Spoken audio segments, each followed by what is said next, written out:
Hi, this is Michael Joyce from Agili, your personal CFO, and I'm pleased to share with you our thoughts and commentary for the fall of 2021. A lot of people say that we live in unprecedented times, and indeed in many cases it is, and I think in some cases you can say that we always live in unprecedented times. Sometimes the media or pundits say something is unprecedented, even though it's not, it just hasn't happened recently or not during their attention span.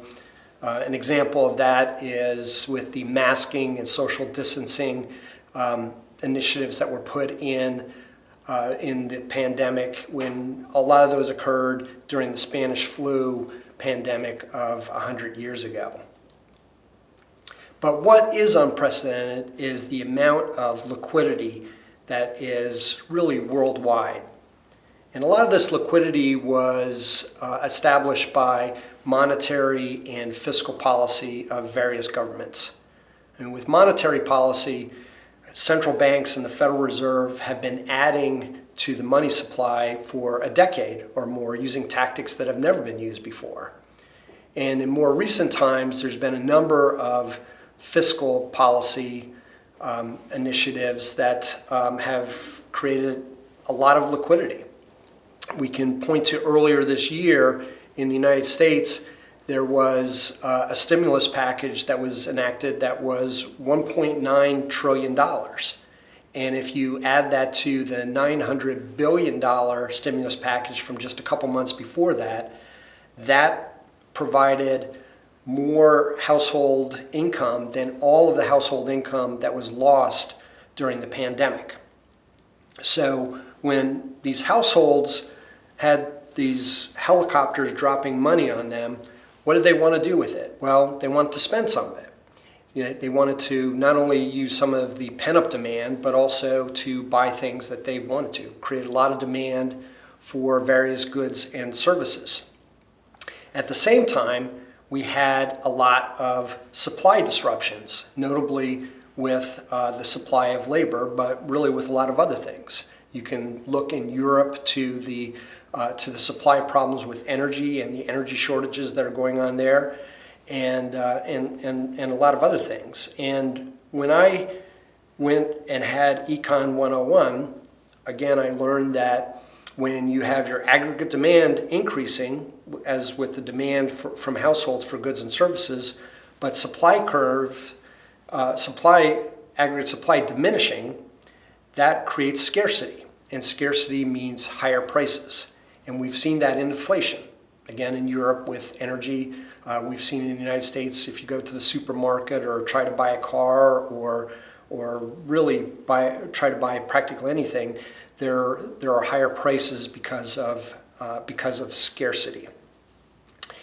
And a lot of this has also ended up in asset prices. We have very high asset prices right now, but also a lot of it with the inflation has caused where we've seen inflation come in, which the Fed so far has said will be transitory.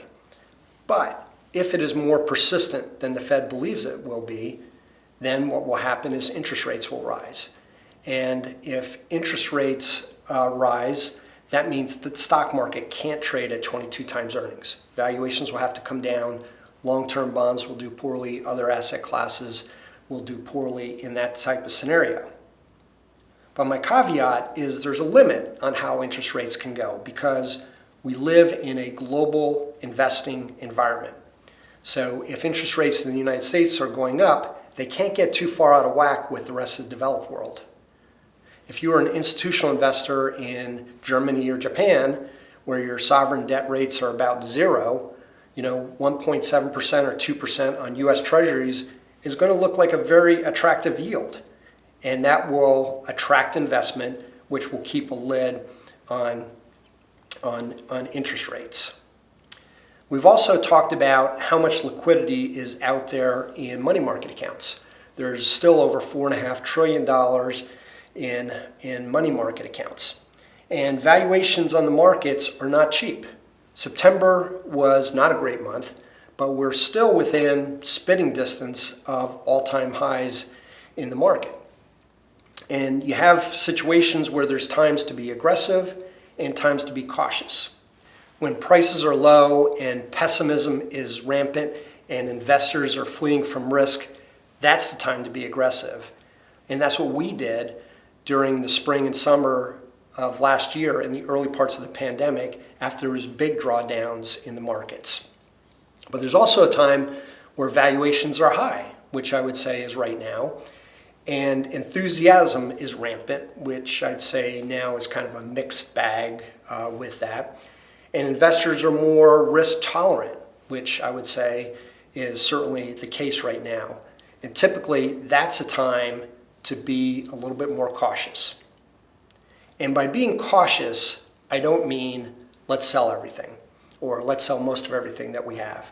What I mean by being cautious is that if things have become overvalued, to trim some of those positions, to be a little bit more discerning with investment decisions, and to look for opportunities.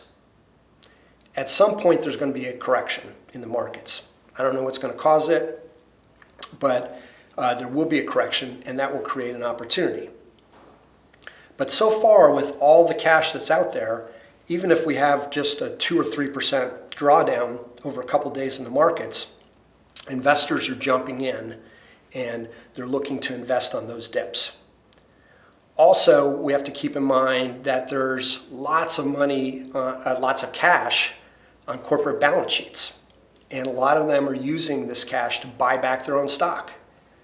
A couple weeks ago, Microsoft announced an initiative to buy back $60 billion worth of their own stock. That's more than the valuation of most public companies. So that will create some support for the stock market as well. There's also been a lot of talk about taxes, especially more recently. In the past couple quarters, we talked about a couple taxes or proposed taxes that might impact investors, most notably the increase in the long-term capital gains tax and also the increase in the corporate tax rate. But the Ways and Means Committee came out with some proposals a few weeks ago to help pay for a portion of the $3.5 trillion social spending bill, which is being contemplated and debated in Congress right now.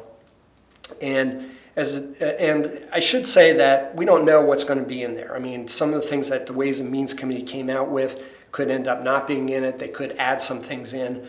But something that hasn't been focused on that much are some increases on small business owners, the ones who typically have pass-throughs.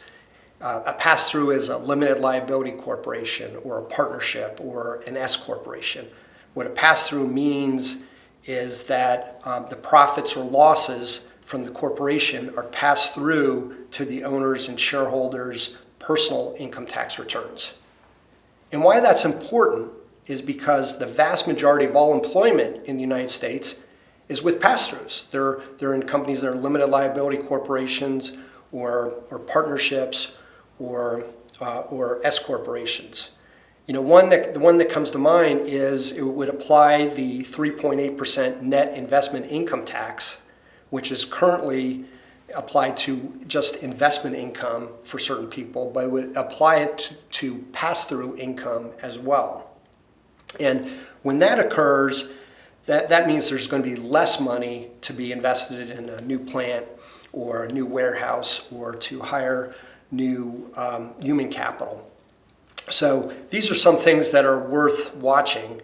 And right now, I would say that I have no idea what's going to happen with taxes.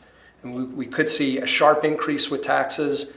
We could see some compromise and that there would be some increase, but a more modest increase in taxes, and maybe nothing happens, at least not right now. I think we're going to know a lot about this in the next 60 days, maybe the next 90 days, and this is something that we will stay in touch with you, and we will keep you up to speed on the developments in this area. In the meantime, if you do have any questions, feel free to contact me or to contact your financial strategist. And I have to say I've been very pleased to share with you our thoughts and viewpoints for the fall of 2021. And if you do want to know more about some of our thoughts, you can go on our website, agilipersonalcfo.com, or follow us on Twitter. Thanks. Have a great day.